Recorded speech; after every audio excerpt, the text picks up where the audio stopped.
Skillshare is an online learning community with thousands of online classes and members all across 150 countries who come together to find inspiration and take the next step in their creative journey. As you guys know, I've been on Skillshare for a while now, and I love how much variety of subjects they have available. The latest class that I found on Skillshare is Home is Where Your Art Is, How to Hang Art and Create a Gallery Wall by Jamie Smith. Firstly, I thought that this was such a specific and interesting topic, so I decided to take a peek since this is something that I've been curious about. I make art, but I'm not actually too sure how to display them or even how to collect them in an eclectic way and for it to still be meaningful and cohesive at the same time. This class luckily covers all these topics, from buying meaningful art to displaying them. She shows us how to create our own gallery with different types of layouts, frames, and finding points to link all the artworks together, including a very practical method to hang your collection, so everything will look very neat and professional together. At the very end, Jamie also gave us a bonus lesson on how to hang your frames or different artworks without nails, which I think was so interesting, especially when I currently live in a rented apartment. Make 2023 the year you perfect a new creative hobby and try out a risk-free 30-day trial to test it out yourself, which you can find in my description box for the first 1,000 people to click on the link. Thank you Skillshare for sponsoring this video.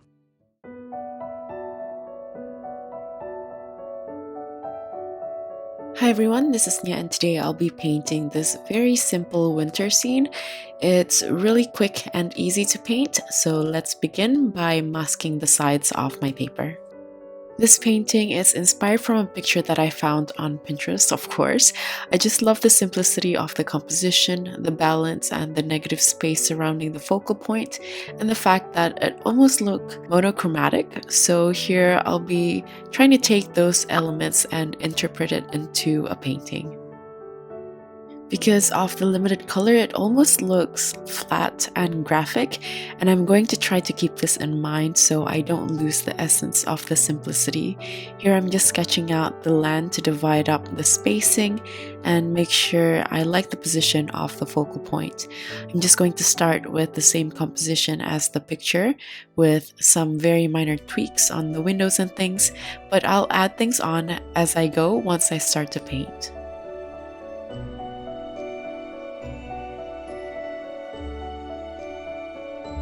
As you can see, I'm just dropping down the basic flat shapes of the houses just to make sure I'm satisfied with the spacing before I add on other elements like the trees and details of the house.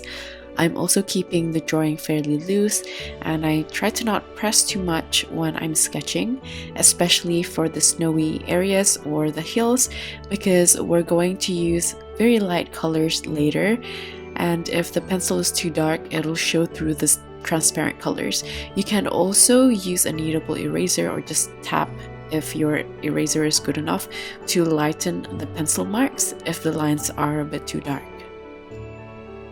As for the trees and bushes, I just draw the tree trunk as a line and wiggly lines to space out the shape and size of the trees very lightly instead of drawing out individual branches, because it might get a bit confusing as we paint later since the lines will be thicker when we paint with a brush. I think this is enough for the sketching portion, so let's move on to the colors I'll be using. Firstly, this is Payne's Grey Bluish by Schminncke, Moonglow by Daniel Smith, Graphite Grey by Daniel Smith, Sepia by Holbein, Lamp Black by Daniel Smith, Permanent Yellow Deep by Holbein, and I'll also be using Bleed Proof White by Dr. Paige Martens. So let's begin to paint. I'm going to start by activating my Payne's Grey Bluish, and I'm just going to clean my brush again because I forgot to wet this part of the painting. I'm just going to wet the small section here. I want the water to be evenly distributed but not puddling up. Once it's evenly wet, I'm using a very thin consistency of Payne's Grey Bluish and painting from the bottom upwards. I want the bottom to be slightly darker than the top, and after that I'm going to dry it off so I can move on to the next section, and this is how we're going to create those separate sections. For the next hill, I decided to add a little bit of Moonglow just for a slight variation in tone. I'm using the same method by wetting that section only, and I'm painting from the bottom upwards again in a very thin consistency with that mixture. Sometimes I intentionally like to create streaks while the surface is still wet, so those streaks are going to be very subtle.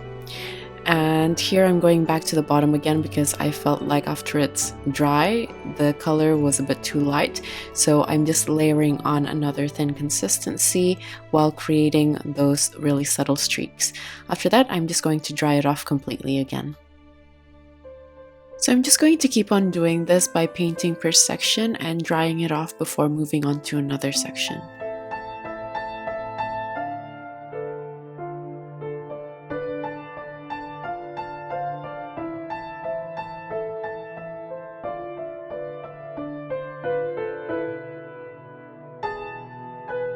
For this area here, as you can see from the reference image, this is the lightest point, and I'm just going to do a very light consistency here so the houses can have a nice contrast with the really light snow. I don't need to dry that section off since I'm going to paint from the top downwards. For the top, I'm going back to Payne's Gray Bluish again, and I'm using a different method here. You can still use the wet on wet, but it's not really necessary. I just keep pulling the paint downwards with a clean damp brush so the top is darker than the bottom. While doing this, I want to try to avoid painting on the houses as much as I can so the houses will stay dry. At the same time, if you feel like you need the top part to be darker, you can always add on more pigment while the surface is still damp.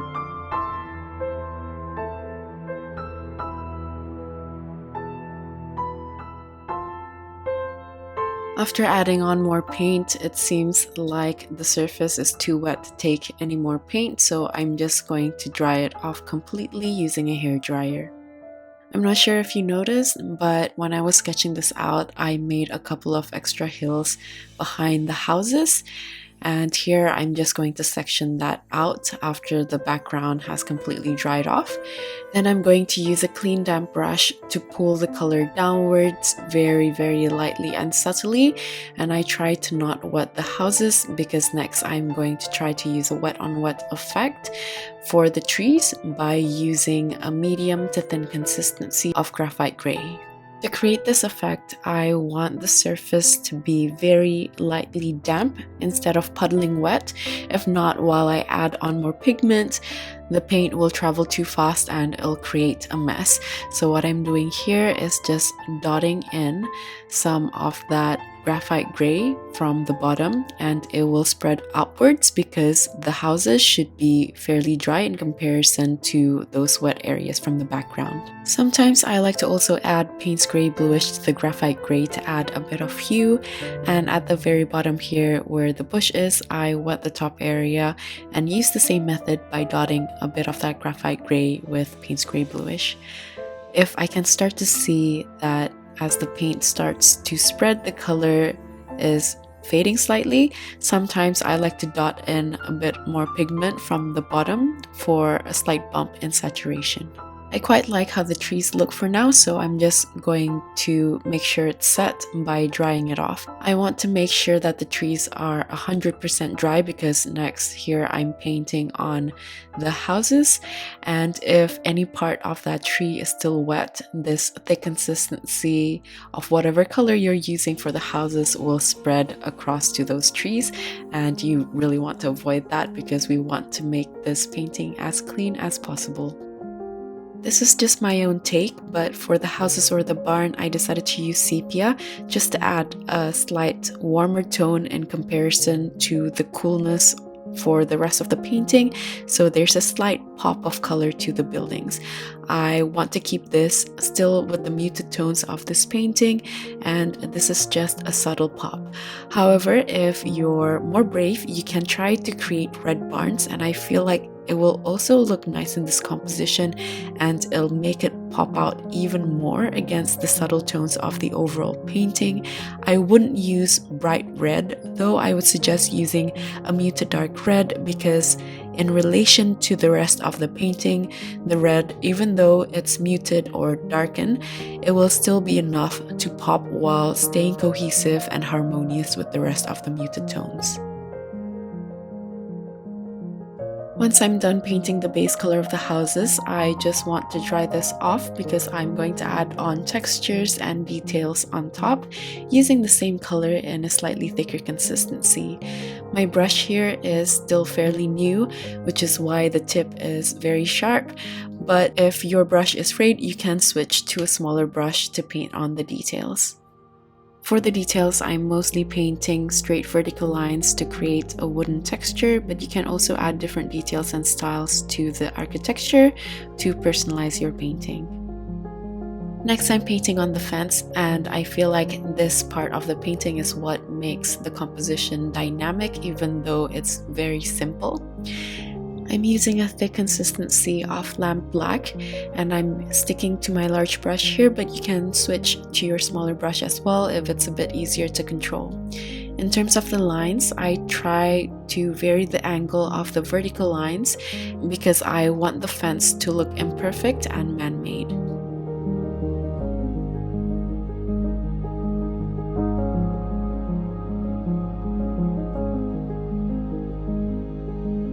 Using a thinner consistency of the lamp black, I'm going to line under the roof of the houses to give it a bit more shadow.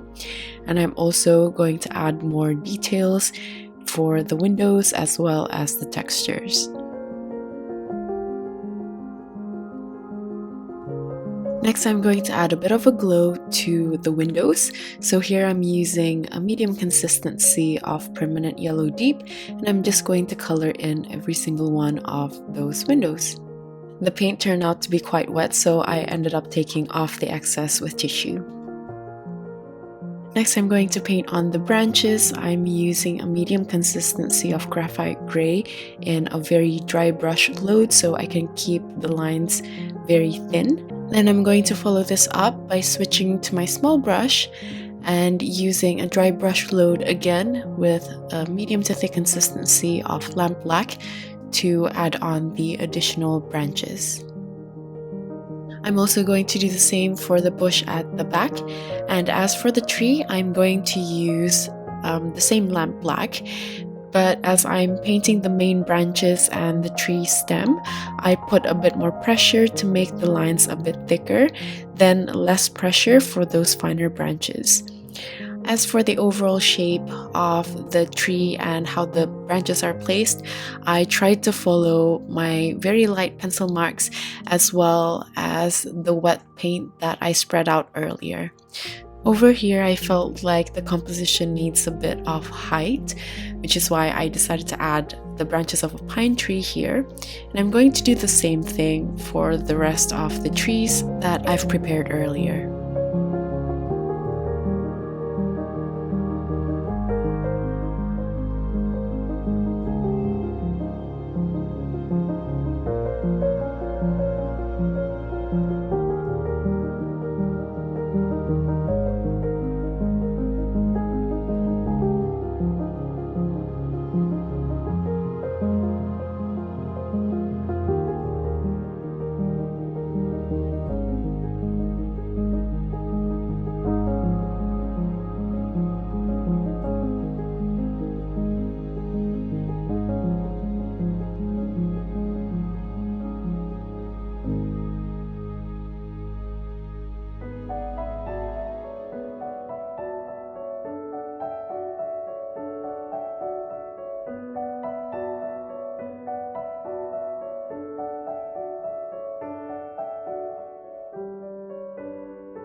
Around the ends of the houses on the right and left side, I decided to also add some loose branches for additional texture.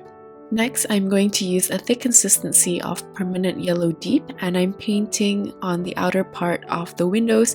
This is on top of the brown of the houses, and this will just create a very subtle glow effect.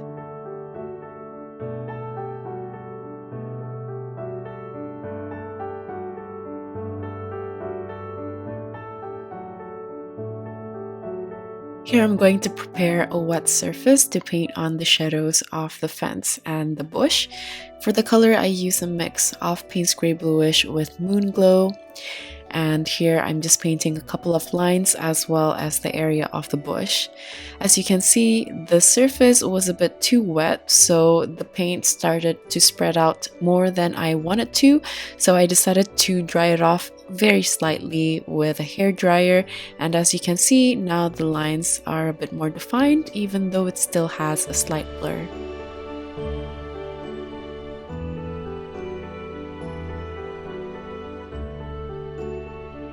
Using whatever was left on my brush, I decided to add extra texture to the snow hill here. I'm just painting on very thin vertical lines slightly to suggest some dried up vegetation.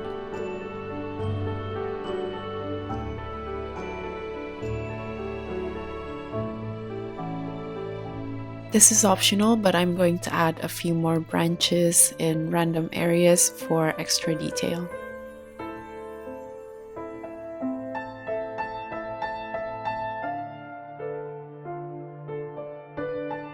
For some reason, I felt like the windows looked kind of empty, and here I just added some white window frames to somewhat make it look more detailed and three-dimensional.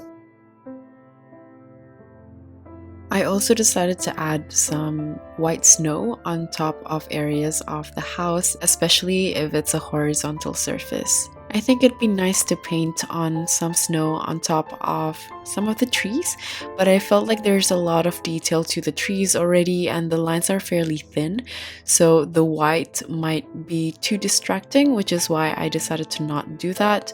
But if your painting is a bit larger and your lines are thicker, that might be something that's worth doing.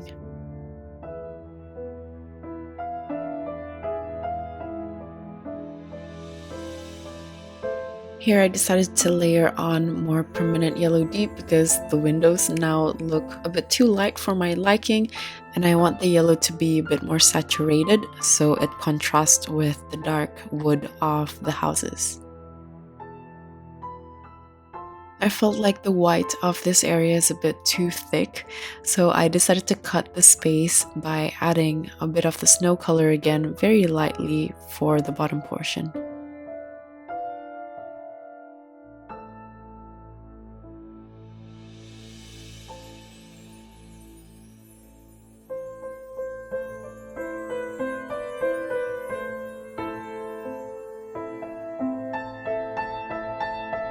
I decided to darken the sky further, so here I'm using Payne's Gray Bluish again. Then I'm just going to pull the color downwards using clean water on my brush.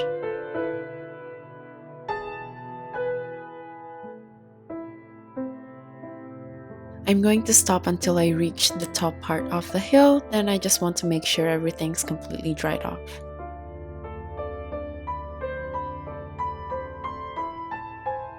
After looking at the painting again, I felt like adding a bit more trees behind the houses, and I feel like this will make the white roof of the houses pop out more against the dark branches of the trees.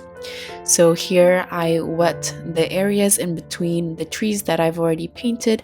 Then I use a thin consistency of graphite gray to let the paint spread out on its own. Then before painting on the branches, I want to make sure that the surface is mostly dry. As for the branches, I use a thin consistency of graphite gray, and I made sure that the branches are nice and thin and lighter in comparison to the branches of the trees that I painted earlier, and this will create a bit more depth in the composition because the lighter trees will look like they're positioned further back. At this point, I realized that I forgot to paint on the shadows for the additional branches. So here I'm just wetting the surface again and using that shadow color to paint on a bit of shadow, following the same angle as the fence.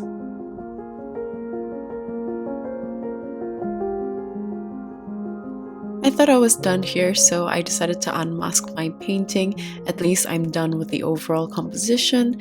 But before I call this finish, I decided to add a line of snow on top of the fence to make it cohesive with the details of the houses.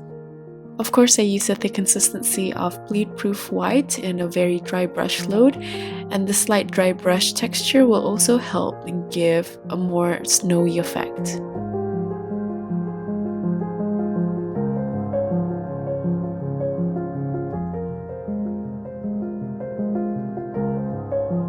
I decided to also use this white for the vertical part of the fence as well.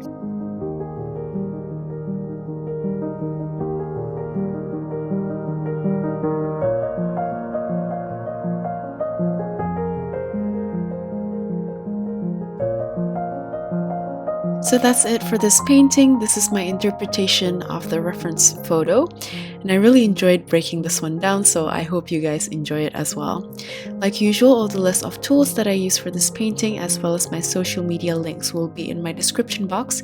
If you guys are still here, thank you so much for watching till the end, and I'll see you at the next one. Bye!